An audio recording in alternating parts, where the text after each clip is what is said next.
Quick tips for using a piping bag by Steadily.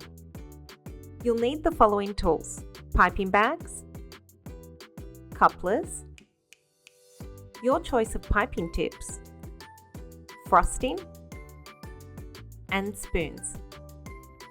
Let's start with a coupler. Using a coupler is a great way to be able to change the type of piping tip on the same piping bag without having to clean out your piping bag and start over.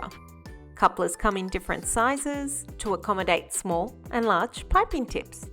To use a coupler, unscrew the coupler. Open up the piping bag and insert the coupler with the pointy cone side down into the tip, like so. Cut about 1/4 inch off the tip of the piping bag so the coupler cone pushes through slightly. Take the other ring piece of the coupler, fit in your piping tip, and screw it on the outside of your piping bag.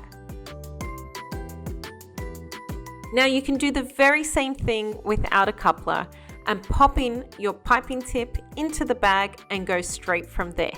The coupler just helps so you can interchange which piping tip you're using. Now to fill my piping bag, I love to put it in a tall drinking glass. I then roll down the sides of the piping bag over the top edge of the glass. Filling your piping bag with frosting, but only ever halfway up. I know this means you'll have to refill a few times, but it really does help make handling your piping bag much easier and reduces the chance that that piping bag's going to bust open on you while you're piping. It's definitely well worth the effort of refilling a few times.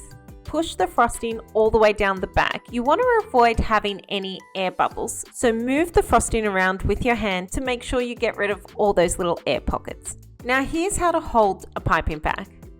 Holding your bag correctly is important so you keep all the icing in the bag and can neatly pipe your design. First up, twist the top of the bag tightly. Now hold the twisted part of the piping bag between your thumb and index finger, just like you see here. It's kind of like a little peg. This will keep your icing in the bag. Now, when squeezing, apply pressure using the palms of your hand. This helps so you don't tire your hand, but it also helps so you don't squeeze your fingertips or fingernails into the bag and pop it. You always want to be gentle but firm. I like to rest my other hand just under the coupler or tip so I can guide my piping steadily.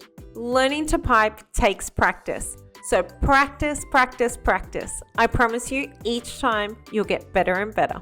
Well, that was fun. I hope you learned a few tips and tricks that help you with your piping. Like the video, comment below, ask any questions you need, and be sure to subscribe because we have more tips, tricks, and recipes coming your way.